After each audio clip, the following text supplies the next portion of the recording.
Hey guys, मेरा नाम है प्रतीक बेहरा। मैं मैकेनिकल इंजीनियरिंग का स्टूडेंट हूँ एट आईआईटी बॉम्बे। मेरा जर्नी शुरू हुआ था 4 साल पहले क्लास 9 में, जब मैं पहली बार फिटजी में एनरोल हुआ। 9 और 10 में फिटजी में फाउंडेशन कोर्सेज पढ़ाए जाते हैं, जिसमें वो लोग नॉर्मल क्लास 9-10 का सिलेबस को पढ़ाते हैं, बट हर एक चैप्टर में काफ़ी सारे एक्स्ट्रा एलिमेंट्स होते हैं जो कि 11 और 12 के सिलेबस से लिए जाते हैं और उन्हें एडवांस में हमें पढ़ाया जाता है। उसके साथ साथ क्लास 10 वाला ईयर लॉकडाउन ईयर था, जिस ईयर में मैंने HC वर्मा मंगवाया था और पार्ट 1 और पार्ट 2 दोनों था मेरे पास। और उसके मेरे को काफ़ी सारे चैप्टर्स मैंने कंप्लीट कर रखे थे, क्योंकि मैं थियोरी के लेक्चर्स अलग पांडे सर के व्हाइट बोर्ड और मार्कर वाले वीडियोस को देखता था। उससे मेरे को थियोरी का बहुत ही इन डेप्थ अंडरस्टैंडिंग और इंट्यूशन मिल जाता था और उसे यूज करके मैं क्वेश्चंस धीरे धीरे सॉल्व करने लगा था। और HC वर्मा पार्ट 1 और पार्ट 2 मैंने काफ़ी हद तक सॉल्व किया था 11 में घुसने से पहले। क्लास 11-12 में मैं घुसा और 11 में मेरा काइंड ऑफ वैसा वाला स्टोरी हो गया कि 11 में मैंने ट्रांजिशन अच्छे से किया। ऑफ कोर्स मेरे को ज़्यादा इजी लगा, क्योंकि मैंने 11 का फिजिक्स इतना पढ़ रखा था, केमिस्ट्री भी पढ़ रखा था पहले से थोड़ा थोड़ा, मैथ्स मेरे लिए थोड़ा नया था, बट उसमें भी मैं ट्रांजिशन कर गया।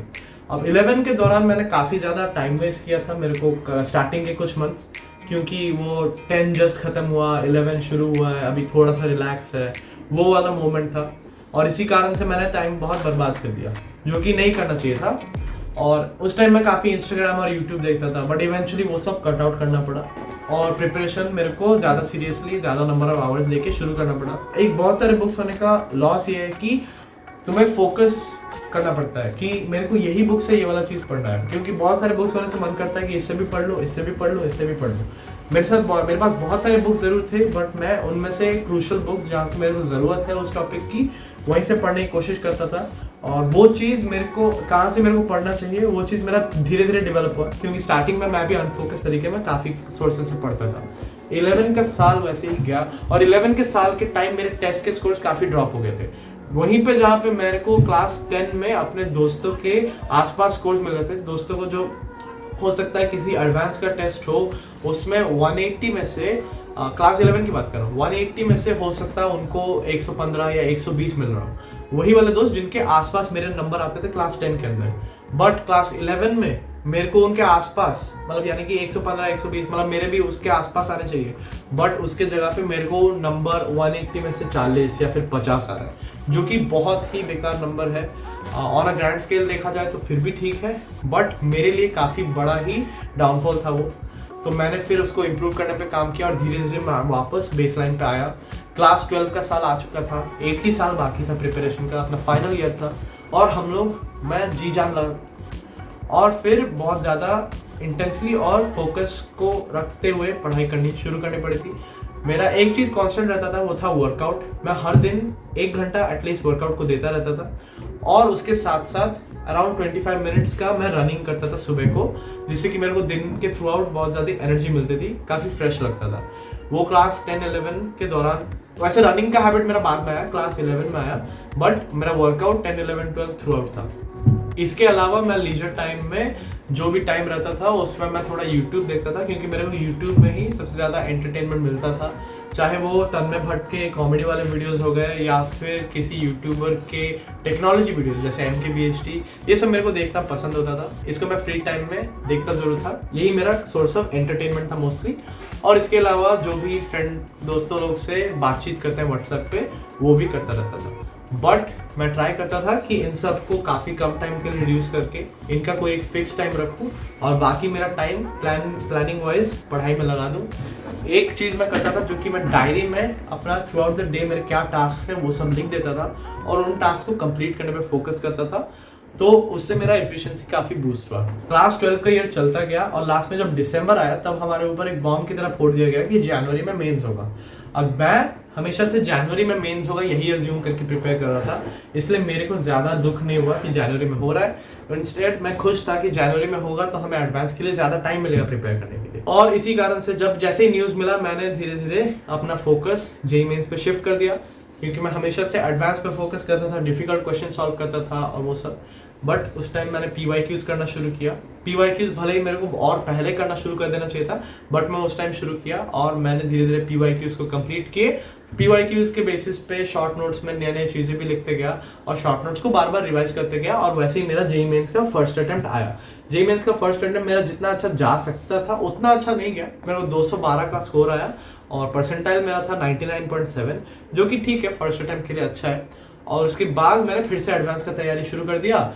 मैंने उसी दौरान फिजिक्स वाला का वरुण एडवांस बैच में लिया था, क्योंकि मेरे को उसमें एक सर थे जो कि फिजिक्स वाला के यूट्यूब वीडियो में बहुत ही बढ़िया मैथ्स के क्वेश्चंस लाए थे और मेरे को उनसे पढ़ना था, और वो उस बैच में पढ़ा रहे थे, तो मैंने वो बैच लिया और स्पेशली मेरे मैथ्स को स्ट्रॉन्ग करने के लिए।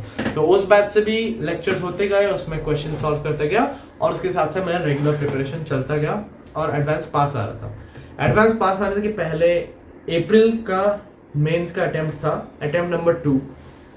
अटेम्प्ट नंबर 2 के लिए मैंने अलग से बहुत सारी नई पढ़ाई नहीं की, but instead only around 1 week पहले, जब अटेम्प्ट है मेरा उसके 1 वीक पहले मैंने वापस अपना प्रिपरेशन को मेंस के लिए शिफ्ट किया। वो सारे चैप्टर्स जो कि एडवांस में नहीं आते हैं, उनमें से एक का एग्जांपल है सेमीकंडक्टर्स, उन सब को कंप्लीट करने लगा और मेरे शॉर्ट नोट्स को फिर से रिवाइज करने लगा ताकि फास्ट तरीके से मैं सॉल्व कर पाऊँ। और ऑफ कोर्स टेस्ट देने लगा।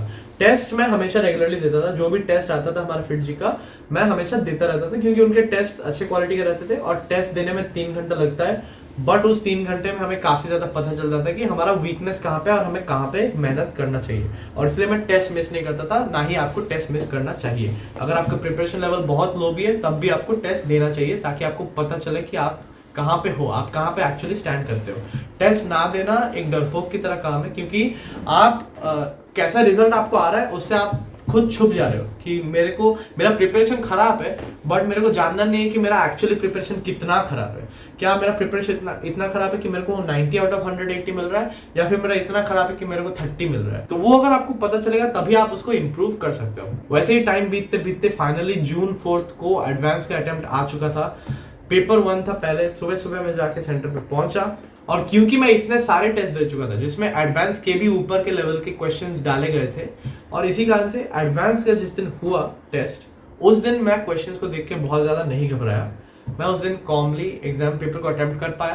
फर्स्ट वाले पेपर में मेरा स्पीड थोड़ा स्लो था, नंबर ऑफ क्वेश्चंस अटेम्प्टेड मेरा कम था, बट उसके बाद में आया, मेरे पापा थे सेंटर पे, तो उनके साथ बातचीत किया, थोड़ा खाना खाया, 2 कप कॉफी पिया। उसके बाद अटेम्प्ट 2 देने के लिए गया, जिसमें मैंने पूरा जी जान लगा दिया, और नंबर ऑफ क्वेश्चंस मैंने 4 या 5 एक्स्ट्रा अटेम्प्ट किए कंपेयर टू पेपर नंबर 1, और उसी के साथ मेरा जेईई एडवांस का अटेम्प्ट खत्म हुआ, जिसके लिए मैं 4 साल से पढ़ रहा था। 2 हफ्ते बाद जून 18 तारीख को आने वाला था रिजल्ट के दिन मेरे को बहुत ही घबराहट हो रही थी, क्योंकि मेरे को कितना रिजल्ट आएगा मुझे पता नहीं था, और मेरा हमेशा से मन था कि मैं IIT बॉम्बे में पढूं।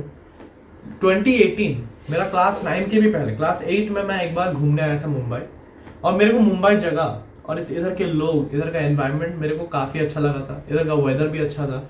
मेरे को ओवरऑल मुंबई एक बहुत ही बढ़िया सिटी लगा था, जहाँ पे मेरे को फ्यूचर में कभी ना कभी रहना है।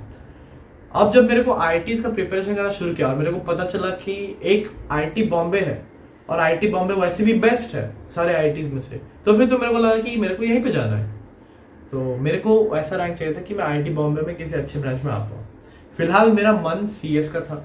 ऑफ कोर्स मेरा मन, सबका टारगेट रहता है कि वो लोग CS में कहीं पे ज्वाइन करें, बट मेरा जो रैंक आया, मेरा जैसा एग्जाम गया था उससे मेरे को ऐसा कोई फॉल्स एक्सपेक्टेशन नहीं था कि मेरा IIT बॉम्बे CS में हो जाएगा।